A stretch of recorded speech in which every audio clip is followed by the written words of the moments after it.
இன்று உனக்கு நடப்பது எல்லாமே, எது நடந்தாலும் அது கடவுளின் அனுமதியோடு மட்டும்தான் நடக்கிறது என்று பொருள் உணர்ந்து கொள். இதை நீங்கள் கண்டனம் செய்தால் கடவுளின் விருப்பத்தை, கடவுளின் பேரறிவை, கடவுளின் தீர்ப்பை நீங்கள் விமர்சிக்கின்றீர்கள் என்றுதானே அர்த்தம். அவ்வாறு செய்யலாமா? அதை நீங்கள் செய்யாதீர்கள். அவர் அனுமதித்ததை நீங்கள் பெற்றுக்கொள்ளுங்கள். எதுவாக இருந்தாலுமே இது கடவுளின் செயல் என்று நினைத்து சந்தோஷமாக இருங்கள். உங்களுக்கு அமைதி கிட்டும். நம் விருப்பமா உலகை இயக்குகிறது? இல்லையே. கடவுள் பொருள்களை முழுமையாக பார்க்கிறார். மனிதன் பொருள்களை ஒரு பகுதியாக பார்க்கிறான். மனிதன் கடந்த காலம் மற்றும் எதிர்காலத்தில் இருந்து பிரிந்து நிகழ்ச்சிகளை நிகழ்காலத்தில் மட்டுமே பார்த்து கொண்டிருக்கிறான். கடவுளுக்கோ முன் நடந்ததும் தெரியும், பின் நடக்கப் போவதும் தெரியும், இப்போது நடக்க இருப்பதும் தெரியும். அதனால்தான் கடவுள் ஒற்றுமையை காண்கிறார், மனிதன் வேற்றுமையை காண்கின்றான். கடவுள் பூரணமான நியாயத்தை காணும்போது அதே தருணத்தில் மனிதனோ அதை காண்பதே கிடையாது. நீங்கள் கடவுளின் ஸ்தானத்தில் வைத்து பாருங்கள். நீங்களே கடவுள் என உணருங்கள். பிரபஞ்சம் முழுவதும் உங்களுக்கு படைப்பே என்றும் அனைத்தும் உங்கள் விருப்பத்தாலேயே நிகழ்கின்றன என்றும் உணர்ந்து கொள்ளுங்கள். உடனேயே உங்களுக்குள் அபரிமிதமான அமைதியும் ஆற்றலும் ஊற்றெடுப்பதை நீங்கள் உணர்ந்து கொள்வீர்கள். பிறர் நம்மை திட்டும்போது பிறர் உங்களை காரணமின்றி திட்டுவதாகவும் காரணமின்றி துன்புறுத்துவதாகவும் நீங்கள் கூறுகின்றீர்கள். அது உண்மையாக இருந்தாலும் கூட அதற்காக அலட்டிக் கொள்ளாதீர்கள். நிலைமையை பொறுமையுடன் சமாளியுங்கள். இக்கட்டான நிலைமைகளை சமாளிப்பதில் அமைதி ஒரு சக்தி வாய்ந்த ஆயுதம் என்பதை நீங்கள் காண்பீர்கள். யாராவது உங்களை திட்டினால் கண்களை மூடிக்கொண்டு பொறுமையாக இருங்கள். பிறர் அவர்கள் விருப்பம் போல நினைக்கட்டும், அவர்கள் விரும்புவதை சொல்லட்டும். இந்த உலகம் முட்டாள்களால் நிறைந்தது. நீங்கள் அறிவுடையவராக விளங்குங்கள். எல்லோர் முன்னிலையிலும் பணிவுடன் இருங்கள். எந்த நிலைமையிலும் அடக்கமாக இருங்கள். நான் உயர்ந்தவன் அல்லது தாழ்ந்தவன் என்ற எண்ணத்தை விடுத்து அனைவரிடமும் அனைத்திடத்தும் கடவுளை காண கற்றுக்கொண்டால்தான் இது சாத்தியமாகும். கடவுள் அப்படித்தான் விரும்புகிறார். எனவே அது அப்படியே இருக்கட்டும். பிறர் உங்களை நிந்திகையில் நீங்கள் மௌனமாக இருங்கள். கலக்கம் அடையாதீர்கள். பழி சொற்களை ஏற்றுக்கொண்டால் என்ன ஆகப் போகிறது? அடக்கத்திலும் தூய்மையிலும் நீங்கள் வளர்ச்சி அடைவீர்கள். அதுவே மிக பெரிய தவம் என்பதை தெரிந்து கொள்ளுங்கள். ஆன்மீகத்தில் நீங்கள் உயர்வடைவீர்கள். நிச்சயமாகவே யாராவது உங்களை வசிப்பாடினால் அவர்கள் முடிக்கும் வரை என்னுடைய நாமத்தை நீங்கள் ஜபித்து கொண்டே இருங்கள். வாய்விட்டு கூறினாலும் சரி, அவர்கள் கூறுவது உங்கள் காதுகளில் விழாது. நீங்கள் செவிடாகி விடுவீர்கள். நாள்தோறும் கண் விழித்ததும் புதிய விடியலில் என்னுடைய அப்பா எனக்காக எந்த நல்ல செய்தியை கொண்டு வந்திருக்கிறார் என்று என்னை தானே உன் மனம் தேடிக்கொண்டிருக்கின்றது. நான் இருக்கிறேன். உனக்காக நான் ஓடி வந்திருக்கிறேன். அப்படி நீ எண்ணுவதாலேயே நீ பல விடியல்களை தைரியத்தோடு எதிர்கொண்டிருக்கின்றாய். அப்படிப்பட்ட உன்னை நான் எப்படி கைவிடுவேன்? உன்னை சுற்றி நல்ல மாற்றங்கள் நடப்பதை உன்னால் உணர முடிகிறதா? பொறுமையாக கவனிப்பாக குத்து கவனி. உற்றுப்பார். ஒவ்வொன்றையுமே நன்றாக கவனித்துப்பார். அதில் நல்ல நல்ல மாற்றங்கள் நடப்பதை நீயே உணர்வாய். உன் வாழ்க்கையை கொஞ்சம் திரும்பிப்பார். முன்னால் எப்படி இருந்தது, இப்போது எப்படி இருக்கிறது என்று, உனக்கு வந்த பிரச்சனைகளை எல்லாம் எப்படி சமாளித்தாய் என்று கொஞ்சம் நீ திரும்பிப்பார். இனி வரப்போகும் பிரச்சனைகளை என்னால் சமாளிக்க முடியுமா என்ற கேள்விக்குறி உனக்குள் வரக்கூடாது என்பதற்காக சொல்கிறேன். உன்னுடைய முன்னால் வந்த பிரச்சனைகளை எல்லாம் எப்படி சமாளித்தாயோ, எப்படியெல்லாம் அதை நீ நிறைவேற்றினாயோ, அதற்கு யார் காரணம் என்று நீ உணர்ந்து கொள். உன்னுடைய பிரச்சனைகளை பற்றியே சிந்தித்து கொண்டு இருக்காமல் உன்னை சுற்றி நடக்கக்கூடிய அந்த நல்ல மாற்றங்களை நன்றாக கவனித்துப்பார். அதில் உன் வாழ்க்கைக்கான பல நல்ல மாற்றங்கள் இருப்பதும் உன் கண்ணுக்கு தெரியும். கொஞ்சம் பொறுமையோடு அதை நீ கவனித்து வந்தால்தானே உனக்குள் நான் இருப்பது தெரியும். உன்னை சுற்றி நான் இருந்து கொண்டிருக்கிறேன் என்பதையும் உன்னால் உணர முடியும். அதனை நீ உணர்ந்து உன் வாழ்க்கையை மகிழ்ச்சியோடு மேற்கொண்டு நடத்து கொண்டே இரு. உன் வாழ்க்கைக்கு தேவையான எல்லாவற்றையுமே நானே தருகிறேன். நம்பிக்கையோடு இரு. உன்னுடைய வாழ்க்கையில் மீண்டும் மகிழ்ச்சி பொங்க போகிறது. விடிந்தும் விடியாததுமாக என்னுடைய அப்பா என்னை தேடி வந்திருக்கிறார் என்ற ஆசையிலேயே ஒவ்வொரு நாளையும் நீ வளர்ந்து கொண்டிருக்கிறாய் அல்லவா? உன் வாழ்க்கையும் மென்மேலும் வளர்ந்து கொண்டிருக்கப் போகிறது. உன்னுடைய வாழ்க்கையில் மனதில் புதிய உதயம் தோன்றப் போகிறது. உன் மனம் எதையும் நினைக்காமல் நல்லது மட்டுமே நினைக்கும். உன் வாழ்வில் எத்தனை இன்னல்கள் வந்தாலும் எனக்காக என் அப்பா இருக்கிறார், அத்தனை இன்னல்களையும் காணாமல் போகச் செய்வார் என்ற நம்பிக்கையோடு காத்திருக்கும் என் பிள்ளைக்காக நான் வந்திருக்கின்றேன். எதை பற்றியும் யோசிக்காதே.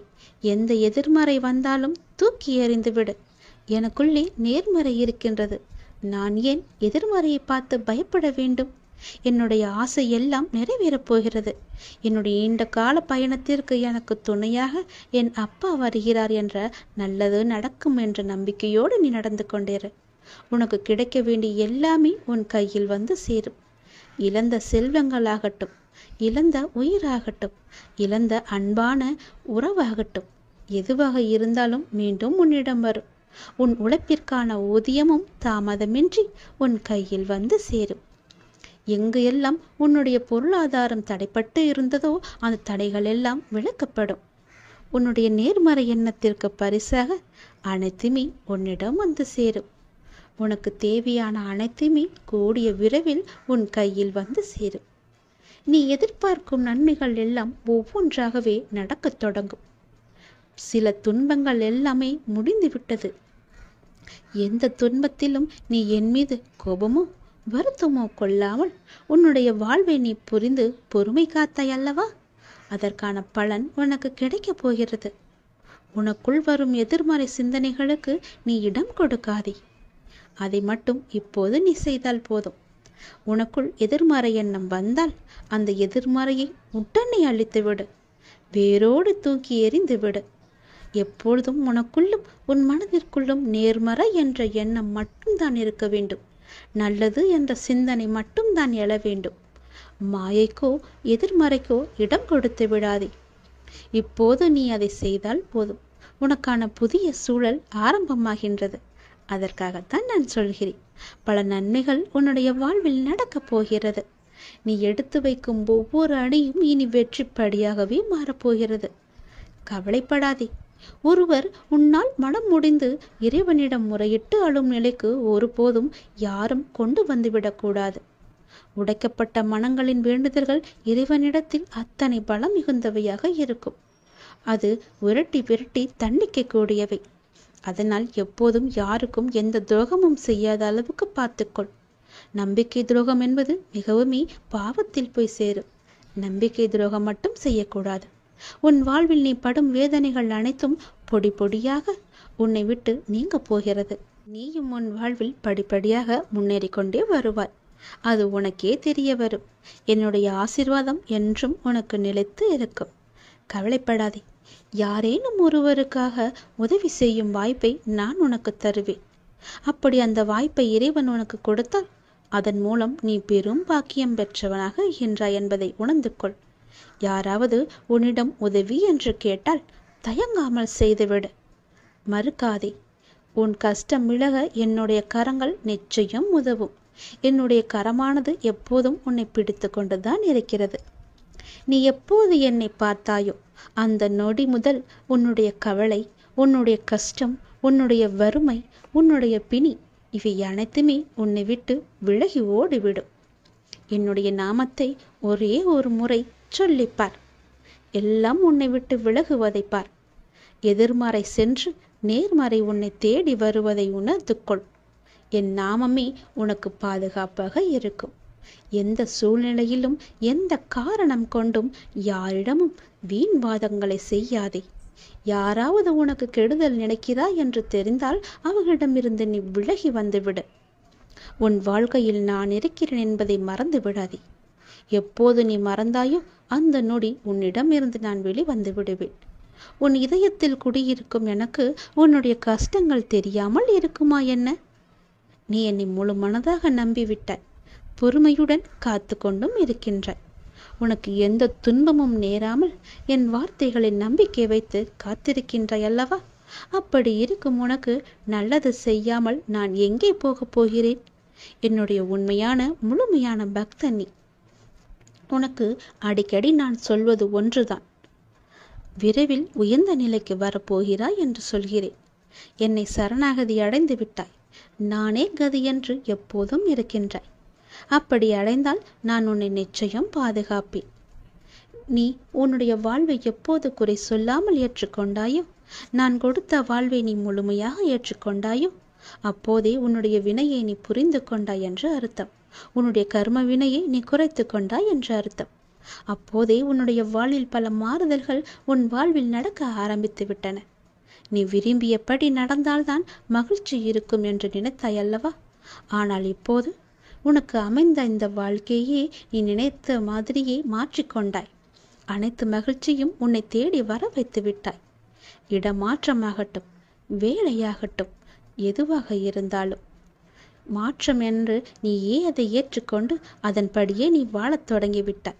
நீ எதிர்பார்த்த பல மாற்றங்கள் உன்னுடைய வாழ்வில் மீண்டும் மீண்டும் நிகழப்போகிறது. நீண்ட நாட்களாக நீ கேட்ட ஒரு வேண்டுதலும் இந்த மாதத்தில் நிறைவேறும். மகிழ்ச்சியாக இரு. சில நேரம் கடினமாக தோன்றும் வாழ்க்கை, சில நேரம் எளிதாக தோன்றும்.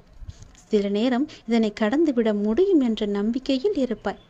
சில நேரமும் வாழ்க்கை அவ்வளவுதானா, இருள் சூழ்ந்து விட்டதா என்ற கவலையிலேயே இருப்பாய். இங்கு மாறிக்கொண்டிருப்பது உன்னுடைய வாழ்க்கை அல்ல. இங்கு மாறிக்கொண்டிருப்பது உன்னுடைய மனநிலைதான்.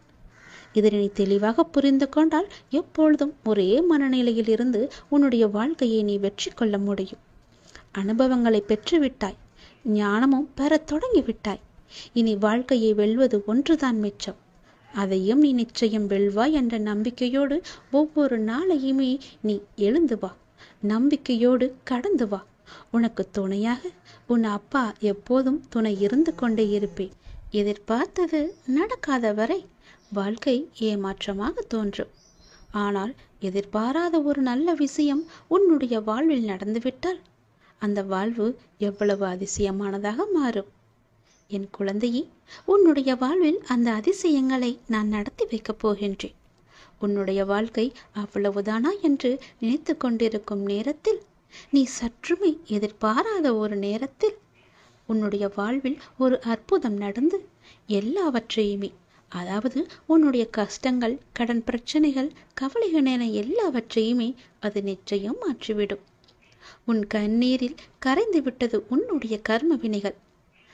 ஏனென்றால் எவ்வளவு கண்ணீர் தான் வடிப்பாய் என்ற அளவு இல்லாமல் அவ்வளவு கண்ணீரை நீ கரைத்து வைத்திருக்கின்றாய். அதனால்தான் உன்னுடைய கர்மவினை எல்லாமே கரைந்திருக்கின்றது. புன்னகையோடு புண்ணிய பலன்களை அனுபவிக்க நீ தயாராக இரு என் செல்லமே. நீ என்னுடைய குழந்தை. உன்னுடைய மனதில் அவ்வப்போது ஏனோ சிறு சிறு குழப்பங்கள் ஏற்படுகிறது. அப்பா உன்னை வணங்கிய பின்புதான் பிரச்சனை எனக்கு அதிகமாகிறது என்கின்றார். உன்னுடைய வாழ்வில் இந்த பிரச்சனை வரும் என்பது விதி. நீ பிறக்கும் போதே எழுதப்பட்டது. ஆனால் இந்த பிரச்சனை வரும்போது நான் உன்னோடு இருக்கிறேனா என்பதுதான் மதி. அதை நீ உணர்ந்து கொள். உன்னுடைய மதியால் உனக்கு பிரச்சனை வரும் நேரம் நான் உன்னோடு இருந்து வழிநடத்தும் பொறுப்பை நான் தந்திருக்கின்றேன். நீ எனக்கு அதற்கான வாய்ப்பையும் தந்திருக்கின்றாய். நானே உன்னை வழிநடத்தி செல்கின்றேன். நீ அதிலிருந்து நல்ல ஒரு அனுபவ பாடத்தை எடுத்துக்கொண்டு அது நிச்சயம் நீ மீண்டு வருவாய். எப்பேற்பட்ட பிரச்சனை வந்தாலும் அது எளிதில் உன்னால் சமாளித்து வெற்றி நடைபோட முடியும். கவலைப்படாதே. நடந்து முடிந்த எதையும் ஒருபோதும் கவனிக்காதே. எதை செய்து முடிக்க வேண்டும் என்பதில் மட்டும் நீ கவனமாக இரு. உன்னுடைய பிரார்த்தனை மற்றும் விரதத்தின் பலனாக உனக்கு தருவதற்கென்று ஒன்று நான் எடுத்து வைத்திருக்கின்றேன். அதை விரைவாக உன்னிடம் கொண்டு வந்து சேர்ப்பேன். அதற்கான சரியான காலம், சூழ்நிலை எல்லாம் உருவாக்கப்பட்டு அது உன் கையில் வந்து சேர்க்கப்படும். உனக்கு எது கிடைக்க வேண்டுமோ அதை யார் தடுத்தாலும் உன் கையில் வந்து சேரும். உன்னுடைய விரத காலங்களில் முன்பை விட இப்பொழுது நல்ல முறையிலேயே உன்னோடு நான் இருப்பதை நீ நிச்சயம் உணர்ந்திருப்பாய். உன்னுடைய எதிர்காலம் பற்றி உன்னுடைய மனதில் அவ்வப்போது சிறு கவலை தோன்றுகிறதல்லவா? அந்த கவலையெல்லாம் இனி கிடையவே கிடையாது. உன் வாழ்க்கை செம்மை பெறப்போகிறது. நடந்து முடிந்ததை பற்றி நினைக்காதே. இனி நடக்கப் போவது உனக்கு நல்லதாகவே இருக்கப் போகிறது. அதில் நீ கவனத்தை செலுத்து. நல்ல மாற்றங்களை நான் தருகிறேன். நல்லது நடக்கும். நான் இருக்கும்போது எல்லாவற்றையும் நான் பார்த்து கொள்ள மாட்டேனா என்ன? அனைத்தும் தீரும். உன்னுடைய பிரச்சனைகள் எதுவாக இருந்தாலும் நிச்சயம் முடியும். பிரச்சனையை கொடுக்க தெரிந்த எனக்கு உன்னுடைய வாழ்க்கையில் அந்த பிரச்சனையை முடிக்க தெரியாதா? நான் பார்த்து கொள்கிறேன். உன் வாழ்வில் மீண்டும் மகிழ்ச்சி பொங்கதான் போகிறது. நம்பிக்கை இழக்காதே. எதுவாக இருந்தாலும் என்னிடம் நீ சொல்லிவிட்டு பிறகு உன்னுடைய கவலைகளை எல்லாம் தூக்கி எறிந்துவிட்டு உன்னுடைய மனதை நீ அமைதியாகவே வைத்துக்கொள். உனக்கு நடக்க வேண்டிய நல்லது நடந்தே தீரும். எப்போது பார்த்தாலும் ஏதோ ஒரு கவலையை மனதில் அசை போட்டு கொண்டே இருக்கின்றாய். அது உனக்கு நல்லதல்ல. உன்னை சார்ந்தவர்களுக்கும் அது நல்லதல்ல. விழித்துக்கொள், சுதாரித்துக்கொள். உன் அப்பா நான் இருக்கின்றேன். நான் பார்த்து கொள்கிறேன். உனக்கு என்ன எல்லாம் தேவையோ அதையெல்லாம் நான் நிறைவேற்றி வைக்கின்றேன். உனக்கு பணப்பிரச்சனையா?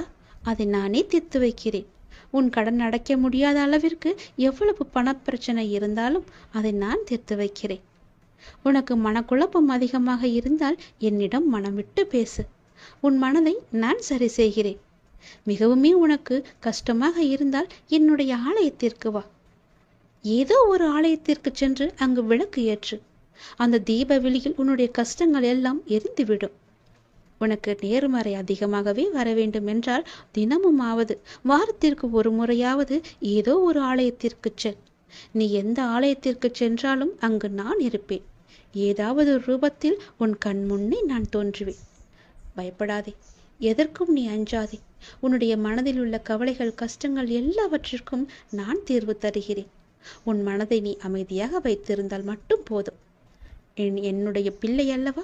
உனக்கு தேவையான பணம் உனக்கு கிடைக்குமோ கிடைக்காதோ என்று உன்னுடைய மனதில் எப்பொழுதும் ஒரு அச்சம் ஓடிக்கொண்டே இருக்கிறது. பொதுவாகவே எல்லோருக்கும் பணம் தேவைப்படுகிறது. ஆசை அதிகமாகத்தான் கடனும் அதிகமாகும். நீ ஆசையை குறைத்துக்கொள். உனக்கு கடனே இல்லாத வாழ்க்கையை நான் தருகிறேன். உனக்கு எது தேவையோ உன்னுடைய ஆசையை நான் பூர்த்தி செய்கிறேன். அவசரப்படாமல் இரு. எல்லாவற்றிற்கும் ஒரு எல்லை வைத்துக்கொள். ஆசை அதிகமானதால் உனக்கு பிரச்சனை அதிகமாகும். உன் ஆசையை நீ உன் கட்டுக்குள் வைத்துப்பார். நிச்சயம் உனக்கு நிம்மதி கிடைக்கும். எந்த பயத்தையும் உன் மனதில் போட்டுக்கொள்ளாதே. உன் மனதில் ஒரு அச்சம் ஓடிக்கொண்டிருக்கின்றதல்லவா? அதை நான் சரி செய்கிறேன். கவலைப்படாதே. உனக்கு தேவையான பணம் நிச்சயம் கிடைக்கும். உன்னுடைய கடன் பிரச்சனை எல்லாமே முடியும். நீ நினைத்து கொண்டிருக்கும் உன் மனதில் நினைத்து கொண்டிருக்கும் ஒரு நல்ல காரியம் நல்லபடியாகவே முடியும். என்னுடைய நாமம் உன் மனதிலும் உன் நாவிலும் இருக்கும்போது ஏன் பயப்படுகின்றாய்? ஏன் குழம்புகின்றாய்? என்னுடைய குழந்தை அல்லவா? அப்பாவிற்கு உன்மேல் அன்பு எப்போதும் உண்டு. அதில் நீ சந்தேகம் கொள்ளாதே. நீ நேர்மறை எண்ணங்களை தொடர்ந்து கடைபிடித்து கொண்டு இரு. எதை பற்றியும் அளவுக்கு அதிகமாக சிந்தித்து கவலையை நீ சேர்த்து கொள்ளாதே. எந்த அளவுக்கு நீ கவலையை குறைத்து கொள்கிறாயோ அந்த அளவுக்கு உனக்கு நல்லது நடந்து கொண்டே இருக்கும். நான் செய்யும் லீலைகளும் உனக்கு தெரிந்து கொண்டே இருக்கும். ஆசையை குறைத்தால்தான் நிம்மதியாக வாழ முடியும். ஆசைப்படு, அளவுக்கு மீறி ஆசைப்படாதே என்கிறேன். அப்படி ஆசைப்பட வேண்டும் என்றால் என்னிடம் சொல். நான் அதை உனக்கு பொறுமையாக தருகிறேன். ஆனால் அதுவரை நீ காத்திருந்துதான் ஆக வேண்டும். அவசரப்பட்டு எல்லாவற்றிலுமே காலை வைத்து விடாதே. பிறகு அந்த காலை எடுப்பது கூட கஷ்டம். முன்னால் வைத்த காலை பின்னால் வைக்கக்கூடாது என்று அந்த ஆசையிலேயே நீ மூழ்கி விடுவாய். அது உனக்கு பெரும் துன்பத்தை தந்துவிடும். உன்னிடம் இருக்கிறதா? இருந்தால் செலவு செய். இல்லையில் நிம்மதியாக இரு. நம்மிடம் இல்லை, நாளை பார்த்து கொள்ளலாம் என்று விட்டுவிடு. இதற்காக இன்னொரு இடத்தில் போய் வாங்கி உன்னுடைய ஆசையை நீ தீர்த்து கொள்ளாதே. நான் சொல்வது புரிந்தால் உனக்கு நல்லது நடக்கும். உன்னையும் உன் குடும்பத்தையும் நான் அல்லவா பாதுகாத்து கொண்டிருக்கிறேன். நான் அல்லவா பார்த்து கொண்டிருக்கின்றேன். நீண்ட நாட்களாகவே என் வார்த்தைகளுக்கு கட்டுப்பட்டு நடப்பவர்களுக்கு கர்ம வினைகள் சில முடிவுக்கு வந்துவிட்டன. அவர்களும் இப்பொழுது நன்றாகவே இருக்கின்றார்கள். தேவையற்ற கவலைகள் எல்லாம் வேண்டாம் உனக்கு. நல்லது நடக்கும்படி உன் வாழ்க்கையை நான் மாற்றி காமிக்கின்றேன். நல்லது நடக்கும். உன்னுடைய இல்லங்களிலும் நடக்கும். நான் உன்னோடு உன் குடும்பத்தோடு எப்போதுமே நான் இருக்கின்றேன். நான் எப்போதும் உனக்கு துணையாக இருந்து கொண்டே இருப்பேன். கவலைப்பட்டு உன்னை நீயே வீணடைத்து கொள்ளாதே. உன்னை சுற்றி நல்ல விதமான சூழல்கள் எல்லாம் நடப்பதற்கான சூழ்நிலை எல்லாம் எங்கோ எப்போதோ தொடங்கிவிட்டது. அதை நீ அறியாமல் இருந்து கொண்டிருக்கின்றாய். எனக்கு இன்னும் நல்ல விடிவு காலம் கிடைக்கவில்லை என்று ஏங்கி தவித்துக் கொண்டிருக்கின்றாய். உனக்கு நான் அப்போதே கொடுத்து விட்டேன். இது உனக்கு தெரியாமல் இருப்பதற்கு காரணம் என்ன தெரியுமா? எப்பொழுதும் எதிர்மறையாகவே நினைத்து கொண்டிருக்கின்றாய். எனக்கு இப்படி ஆகிவிடுமோ, அப்படி ஆகிவிடுமோ, எதிர்காலம் எப்படி இருக்குமோ என்ற பயத்திலேயே ஒவ்வொரு நாளையும் ஒவ்வொரு பொழுதையும் நீ கடந்து கொண்டிருக்கின்றாய். அதனால்தான் உனக்கு வந்த நல்ல காலங்கள் எல்லாம், நல்ல விதமான சூழல்கள் எல்லாம் உன் கண்ணுக்கு தெரியாமல் போய்விட்டது. நான் கொடுத்த நல்ல நல்ல சூழல்களை எல்லாம் நீ தவற விட்டு விட்டாய். இப்போது அதுதான் உன்னை வந்தடைந்து மீண்டும் உன்னிடம் வந்து சேர இருக்கிறது. அதை நீ உணர்ந்து கொள், அதை நீ பிடித்துக்கொள். நல்ல வாய்ப்பு என்பது எல்லோருக்கும் கிடைக்காது. யாருக்கோ எப்போதோ செய்த புண்ணியத்தின் பலனாகத்தான் அவரிடம் வந்து சேரும். உனக்கு இந்த வாய்ப்பு இன்று கிடைத்திருக்கிறது. நீ என் மேல் சில நேரம் செல்லமாக கோபித்துக் கொள்வாய். அது எனக்கு பிடித்துதான் இருக்கிறது. ஆனால் நான் உன்னை ஒருபோதும் கோபித்துக் கொண்டது கிடையாது. உன் வாழ்க்கையில் நல்லது நடந்து கொண்டே இருக்க வேண்டும் என்ற ஆசையிலேயே நான் அவ்வப்போது சில விஷயங்களை உனக்கு காமித்து கொண்டிருக்கின்றேன். அதை உன்னை அறியாமலேயே நீயே தட்டிவிட்டு கொண்டும் இருக்கின்றாய். மீண்டும் மீண்டும் தந்து கொண்டு இருந்தாலும் அதை நீ பார்க்க மாட்டேன் என்கின்றாய். ஏனென்றால் உன் மனதில் கவலைகளும் கஷ்டங்களும் குடிக்கொண்டு இருக்கின்றன. உன் ஆசையை அதிகப்படுத்தி கொள்ளாதே, குறைத்துக்கொள். உனக்கு தேவையானது எதுவோ, எப்போது அதை தர வேண்டுமோ, எப்போது அதை உன் நினைத்த செயலை முடித்து தர வேண்டுமோ அது எனக்கு தெரியும். நான் பார்த்து முடித்து தருகிறேன். அதுவரை நீ என் மீது நம்பிக்கை வைத்து பொறுமையாக இருந்தால்தான் உன் வாழ்க்கையில் உனக்கு நிம்மதி கிடைக்கும். நிம்மதி கிடைத்தால் மகிழ்ச்சியும் சந்தோஷமும் தானாக வரும். மகிழ்ச்சி சந்தோஷம் எல்லாம் வந்துவிட்டால் பிறகு பணமும் உன்னிடம் வந்துவிடும் அல்லவா? பணம் வந்தால் என்ன? உன்னுடைய கவலைகள் எல்லாமே நீங்கிவிடும். உன் கஷ்டங்கள் எல்லாமே நீங்கிவிடும். பிறகு உன் வாழ்க்கை இனிமையாக இருக்கும், சந்தோஷமாகவே இருக்கும். கவலைப்படாதே. உன் அப்பா உனக்காகவே நான் இருக்கின்றேன். எல்லாம் நல்லதை நடக்கும். ஒவ்வொரு நாளையும் ஒவ்வொரு முடியும் பொழுதையும் நீ சந்தோஷமாக மனதில் புத்துணர்ச்சியுடன் செயல்படு. விடியும் பொழுதாகட்டும், முடியும் நாளாகட்டும், எல்லாம் நன்மையாகவே இருக்கும். ஒவ்வொரு நாளும் தொடக்கத்திலும் இறைவனுக்கு நன்றி சொல்லி தொடங்கு. ஒவ்வொரு நாளின் முடிவிலும் இறைவனுக்கு நன்றி சொல்லி முடித்துப்பார். உன் வாழ்க்கை நன்றாக சந்தோஷமாக அமோகமாகவே இருக்கும். நல்லது நடந்து கொண்டே இருக்கும்.